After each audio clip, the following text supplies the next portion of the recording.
Hi friends, I am Reena Mahajan. Welcome again to English voices. आप कोई भी एग्ज़ाम दे रहे हो, चाहे स्कूल का हो, कॉलेज का हो, कोई एंट्रेंस एग्ज़ाम हो, आईएलटीएस, टोफल, सैट, कोई भी एग्ज़ाम हो, comprehension unseen passage reading section में हर हालत में आएगा। That is a part of it, right?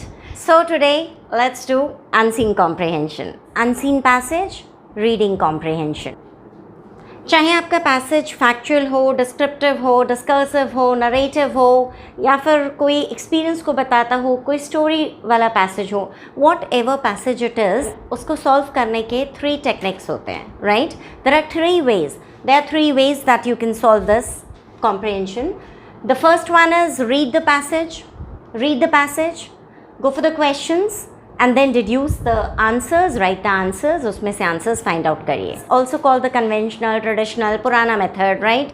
क्योंकि पहले पेपर्स में comprehensions भी तो ऐसे होते थे, यहाँ से यहाँ तक first answer, यहाँ से यहाँ तक second answer, but now the pattern has changed, so our technique has also changed a bit, right? So now the second technique, which is a bit time saving, थोड़ा सा time saving भी है ये method, as well as जल्दी से answers मिल जाते हैं इस मेथड से, एंड आप बहुत अच्छे से फाइंड आउट कर पाते हैं. So the second method is read the questions first. Yes, I say do not read the passage first, but read the questions first. ठीक है, पहले आप फर्स्ट क्वेश्चन, सेकेंड क्वेश्चन को पढ़िए, so that now you are very clear कि आपको passage में से क्या ढूंढ के निकालना है, right? So now go back to the passage. जो आपको कॉम्प्रिहेंशन दिया हुआ है उसका फर्स्ट और सेकेंड पैराग्राफ देखिए. 99% you will find the answers with in that first and second paragraph. तो वहाँ उसको ढूंढिए, right? Now question 1, question 2, para 1, para 2 में से ढूंढने के बाद now read out the rest of the passage. अब आप बाकी का सारा पैसेज रीड करिए और उसके बाद उसमें से फाइंड आउट करिए अपने answers. Now the way to find out is locate the keywords.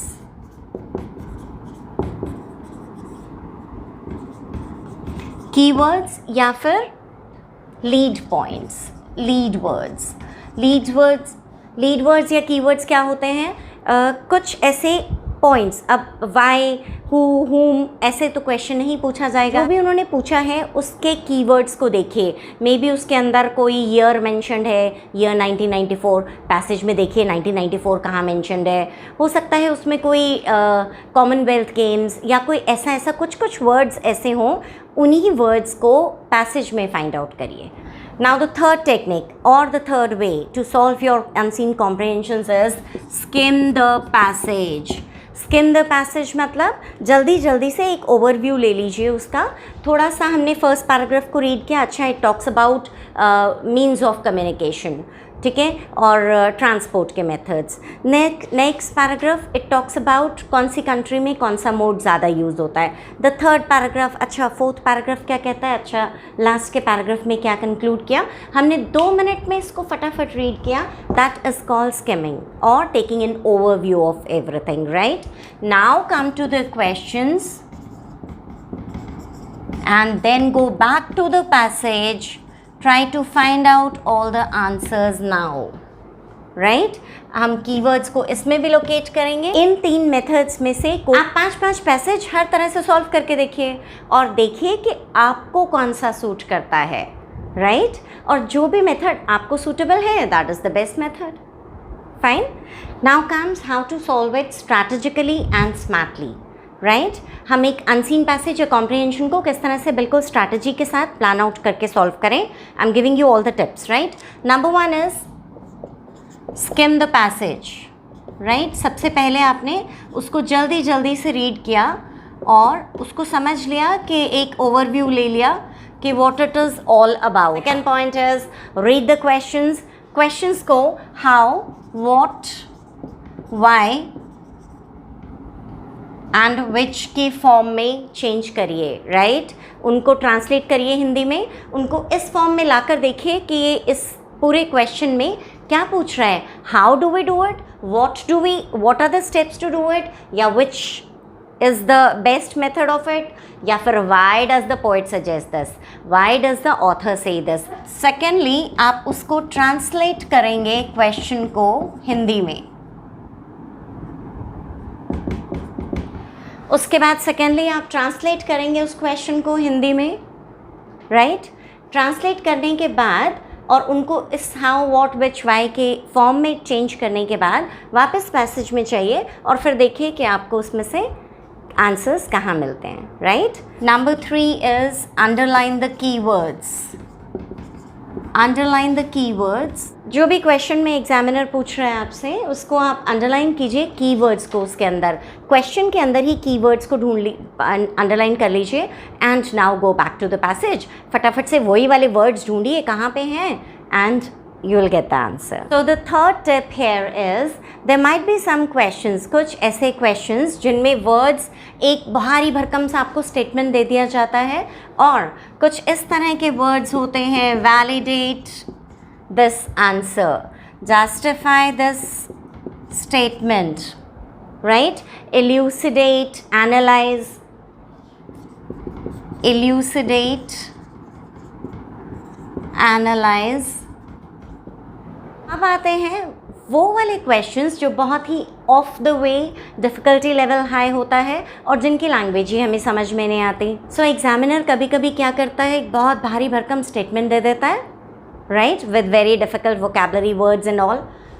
Vocabulary words की एक टिप, यस, वोकैबलरी वर्ड्स की, डिफ़िकल्ट वोकैबलरी वर्ड्स की एक टिप ये है कि आप उसको स्ट्रेट अवे ऐसा ही रीड कीजिए। For example if he says mister x was very feeling very pathetic very low, तो आप उसको ऐसे ही रीड करिए, ही वॉज अच्छा वो कैसा फील कर रहा था, पैथेटिक फील कर रहा था, ठीक है भाई, इल्यूसिडेट दैट, अच्छा इल्यूसिडेट करना है इसको, मतलब आप उन्हीं वर्ड्स को डायरेक्टली ऐसा ही पढ़ लीजिए। मीनिंग समझ में नहीं आया is okay, but later on जब आप पूरा पैसेज समझेंगे तो आपको कंटेक्स्ट ज़रूर समझ में आएगा, राइट? नेक्स्ट, कुछ ऐसे क्वेश्चंस होते हैं जिनमें एक भारी भरकम स्टेटमेंट दे दी और उसके बाद ये सारे वर्ड्स जोड़ दिए साथ में, validate your answer, justify your answer, elucidate, analyse, substantiate, rationalise, conclude, illustrate, significance of this. तो इन वर्ड्स के लिए आप क्या करेंगे? 90% of these words means explain this line, ठीक है? एनालाइज, वैलिडेट का मतलब कि ये वर्ड्स बिल्कुल सच हैं, आप जस्टिफाई, वैलिडेट दोनों का मतलब ये है कि ये वर्ड्स सच हैं, आप ये प्रूव कीजिए, आप इसको एक्सप्लेन कीजिए उस टर्म से। इल्यूसिडेट means again explain, analyse means explain, substantiate means कि आप अपने व्यूज़ भी लगा के और उसी स्टेटमेंट को जस्टिफाई कीजिए। रैशनलाइजेस कि बिल्कुल सही ट्रुथ से रिलेटेड, मॉरल से रिलेटेड आप उसमें कुछ आंसर दीजिए। कंक्लूडर्स, कंक्लूजन कि आप क्या समझते हैं टोटल इसमें से, आप उसका कंक्लूजन दे दीजिए। यूजुअली कंक्लूड वाले आंसर्स आपको लास्ट वाले पैराग्राफ में मिल जाएंगे क्योंकि किसी भी पैसेज का कंक्लूजन एंड में होता है, राइट? इलस्ट्रेट मतलब एग्जाम्पल्स, यहाँ पे इट मीन्स एग्जाम्पल्स दे दीजिए आप। Illustrate this with reference to the passage means आपको उस स्टेटमेंट को वैलिडेट करने वाले, उस स्टेटमेंट को जस्टिफाई करने वाले एग्जाम्पल्स देने हैं, इलस्ट्रेशंस देने हैं, राइट? सिग्निफिकेंस मीन्स इम्पॉर्टेंस, तो इस पूरे सिनारियो में या फिर इस पैसेज में इस वाली लाइन की क्या इंपॉर्टेंस है वो बतानी है आपको, right? So you can handle these sort of questions, right? So the fourth problem that you face in a reading comprehension is how to change the language. Language को कैसे चेंज करें, मतलब हमें पता चल रहा है कि यहाँ से यहाँ तक फर्स्ट आंसर है, बट CBSE ने अब थोड़ा लगाम कस दिया आपके ऊपर, बोर्ड्स ने और एंट्रेंस एग्ज़ाम्स ने, हर किसी ने आपकी नब्ज़ को पकड़ लिया है। वो साफ साफ लिखते हैं इन your own words, please do not copy, right? तो हम कॉपी पेस्ट तो आंसर्स को कर नहीं सकते। अब क्या करें? अब क्या करें में बहुत ईजी टिप है। अकॉर्डिंग टू द पैसेज आप अपना आंसर इस तरह से स्टार्ट कीजिए, according to the passage, according to the author, the passage states that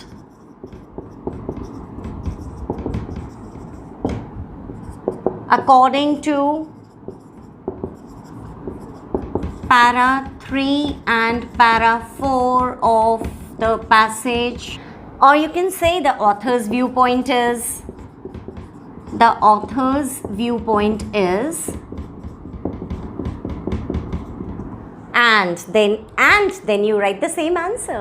हल्के से वर्ड्स को चेंज कर दीजिए. If you are very good at passive voice तो एक्टिव को थोड़ा सा पैसिव में चेंज कर दीजिए. कुछ भी मत करिए, फैक्ट्स तो चेंज नहीं होंगे. What ever is given in the passage would remain the same. वो थोड़ी बदल जाएगा, जो पैसेज में लिखा है वो थोड़ी बदल जाएगा. हमें तो उसी के हिसाब से आंसर्स देने हैं. तो हल्का सा एक आधा वर्ड चेंज कर दीजिए और इस तरह से बिगिन कर दीजिए. जो भी questions how, what, why, when से शुरू होते हैं उनको उसी सीक्वेंस में स्टार्ट कीजिए. The question says how do you infer that the author is a teenager. तो आपका आंसर कैसे स्टार्ट होगा?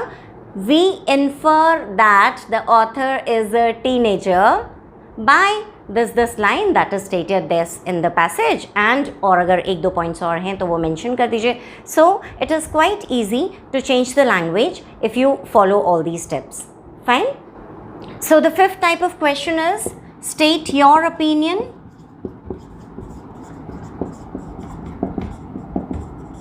Or how do you visualize? What according to you?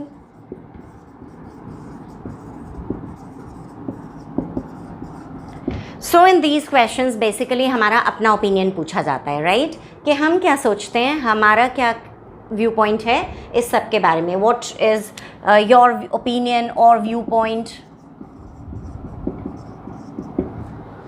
Right? What is your opinion, what is your view point, what is asked here is your own opinion. अब हम क्या करेंगे? सबसे पहली बात ध्यान से सुनिए.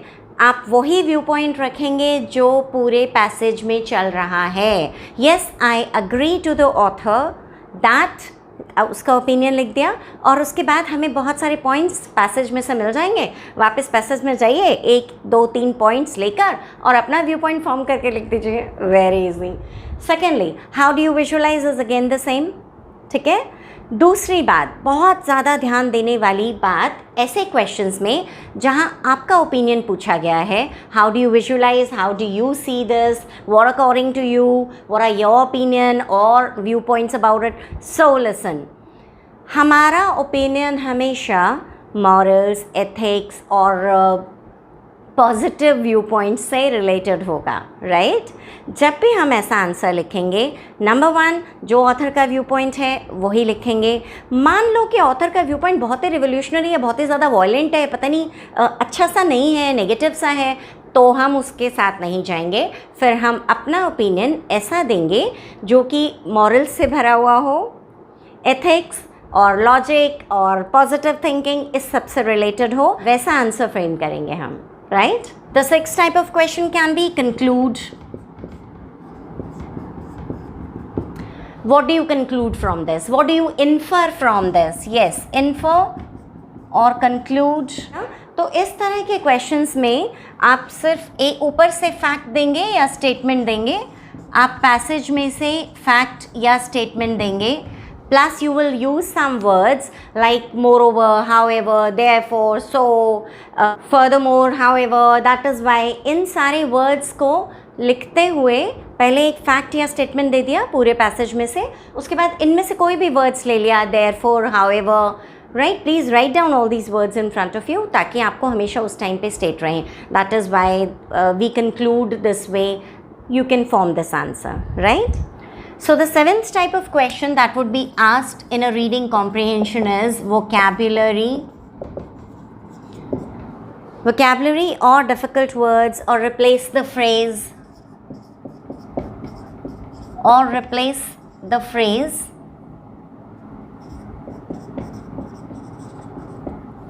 Find words which are similar to,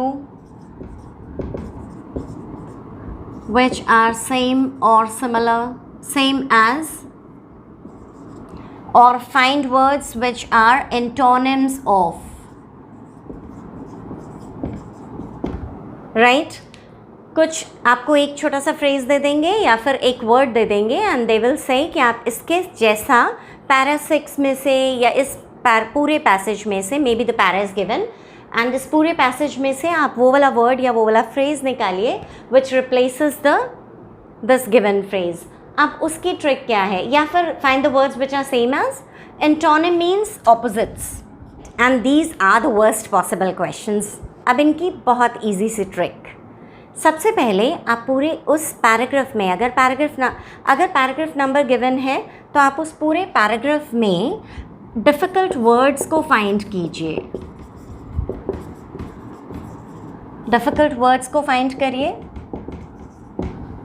second number पे आपको क्या करना है, translate the whole line, translate those lines. आप उनको हिंदी में, नेटिव लैंग्वेज में, जो भी आपकी वर्नाकुलर लैंग्वेज है, because we are not born English man, हमें तो इंग्लिश सीखनी पड़ेगी, राइट? सो आपकी जो भी नेटिव लैंग्वेज है, we always are very comfortable in our native language. तो आप हिंदी में या जिस भी लैंग्वेज में आप कंफर्टेबल हैं, आप उसमें ट्रांसलेट कीजिए। Just translate that in your own language, the same lines जिसमें से आपने उन वर्ड्स को लोकेट किया है, right? Now fit those words there. अब आप उन वर्ड्स को वहाँ पे डाल के देखिए, जो भी आपको लग रहे हैं, उस फ्रेज़ को या उस वर्ड को जो आपको क्वेश्चन में दिया हुआ है, उसको आप वापस उस लाइन में फिट करके देखिए। And now see the context. क्या वो आपके कॉन्टेक्स्ट में, जिस बारे में वो बात कही जा रही है, आपकी हिंदी में जब भी आप ट्रांसलेट कर रहे हो, तो क्या आप उस वर्ड को उससे रिप्लेस कर सकते हो? सेम मीनिंग आता है या नहीं आता है, राइट? तो और इसमें आप एक टेक्निक यूज़ करेंगे which is called elimination method. Elimination मतलब हमने एक बॉक्स बना लिया या एक साइड में मार्जिन बना लिया, वहाँ पे हमने 4 या 5 वो वर्ड्स लिख दिए, राइट, जो हमें लग रहा है कि हो सकते हैं, और अब उसमें उन्हीं वर्ड्स को फिट करके और फिर देखेंगे कि कॉन्टेक्स्ट वही आ रहा है या नहीं आ रहा। अगर आ रहा है तो दैट इज़ योर वर्ड, और नहीं आ रहा है तो उसको एलिमिनेट कर दीजिए, क्रॉस कर दीजिए, नेक्स्ट वर्ड पे जाइए, उससे नेक्स्ट वर्ड पे जाइए, until and unless you feel that the whole context is there। अभी सुनने में चाहिए मुश्किल लग रहा हो, लेकिन जब आप 5, 6, 10 पैसेज, 20 पैसेज इस तरह से कर लेंगे इसी टेक्निक से, आपको ये बहुत ईजी लगेगी, and this will always give you full marks, right? So the 8th type of question that would be asked in a reading comprehension on an unseen passage would be analyze. Analyze or conclude. आप analyse कीजिए या conclude कीजिए इस पूरे comprehension या passage को। Clear? तो वहाँ आपको क्या करना है, this is basically the theme. The theme ये लास्ट के पैराग्राफ में ही मिलेगा आपको, राइट? लास्ट के पैरा में क्यों मिलेगा? बिकॉज फर्स्ट 1 और 2 पैराज होते हैं इंट्रोडक्शन, द 3rd 4th आगे के जो passages, middle of the comprehension क्या होता है, details, and the last of the comprehension is the conclusion, right? अभी थोड़ा सा इसको और भी ईजी कर देती हूँ, राइट? सबसे पहले आप पैसेज को पढ़िए, पहले 2-3 उसमें से एक सेंटेंस ले लीजिए जो उस मेन आपको जस्ट लगता है, थीम लगता है। ऐसे ही 2nd 3rd पैराग्राफ में से भी 1 या 2 सेंटेंसेस ले लीजिए, लास्ट के पैराग्राफ में से भी 1-2 सेंटेंसेस लीजिए, बन गया आपका एनालाइज या फिर conclude the whole paragraph, right?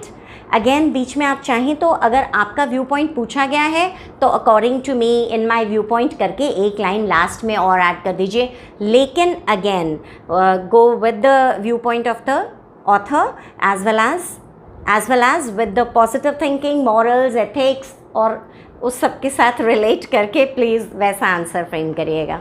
The 9th type of question that would be asked is the title. Give the title to the whole passage, right? Author ने जो टाइटल दिया हम बहुत खुश हैं उससे we don't want to change it, लेकिन फिर भी आंसर देना है और 1 नंबर पूरा पॉकेट में डालना है तो हमें टाइटल तो देना ही पड़ेगा। So now what you do is, author का पहले टाइटल पढ़ लीजिए अगर गिवन है उसमें, इट्स ओके, नहीं है तो पहले का पूरा पैराग्राफ देखिए, उसमें से 3-4 वर्ड्स का कोई फ्रेज़ उठा लीजिए, नहीं तो 2nd पैसेज में से कुछ ऐसा ले लीजिए या लास्ट ऑफ द पैराग्राफ में ऐसा ले लीजिए। और इतना सारा पैसेज पढ़ने के बाद और डिड्यूस करने के बाद, इतने आंसर्स फाइंड आउट करने के बाद, तो I think you will be very clear with what the passage says about, and after just giving a skim to it, now frame the title. और एक बात ध्यान रखिएगा, टाइटल सिर्फ 3 या 4 वर्ड्स का होना चाहिए, right? It should not be a whole sentence और आपकी मतलब 4-5 वर्ड्स में ख़त्म होना चाहिए. It should tell about the whole passage, right? The 10th type and the last type of questions that would be asked, but very important, बहुत बार गलती होती है इसमें, is the fill-up types. The fill-up type of questions. इसमें सबसे बड़ी problem क्या होती है कि द सेम स्टेटमेंट जो भी कॉम्प्रिहेंशन के अंदर या पैसेज में दी होती है उसकी लैंग्वेज चेंज करके नीचे दी होती है, right? It is not the same statement. तो हम चाहे उन कीवर्ड्स को लोकेट कर लें, लेकिन हम उसको फिट करने के लिए थोड़ा सा उसके ग्रामर के हिसाब से या फिर उस सेंटेंस के हिसाब से हमें उसको मोल्ड करना पड़ता है, चेंज करना पड़ता है. डायरेक्टली वो पूरे वर्ड्स या फ्रेजेस या पूरी वैसी की वैसी लाइन हमें उसमें नहीं मिलती. थोड़ा सा उसको ग्रामेटिकली चेंज करना पड़ेगा, थोड़ा सा हमें उसको उस सेंटेंस में जो क्वेश्चन का फिलअप फॉर्म है उसमें फिट आउट करने के लिए हल्का सा चेंज करना पड़ेगा, right? So best of luck for your comprehensions and this is the first video of this series. अभी मैं CUET के प्रिपरेशन के ऊपर और बहुत सारे आपके एंट्रेंस एग्ज़ाम्स की, SSC के एग्ज़ाम्स की, UPSC के एग्ज़ाम्स के ऊपर जैसे भी कॉम्प्रिहेंशंस आते हैं उन सबको एक एक करके एक्सप्लेन करूँगी.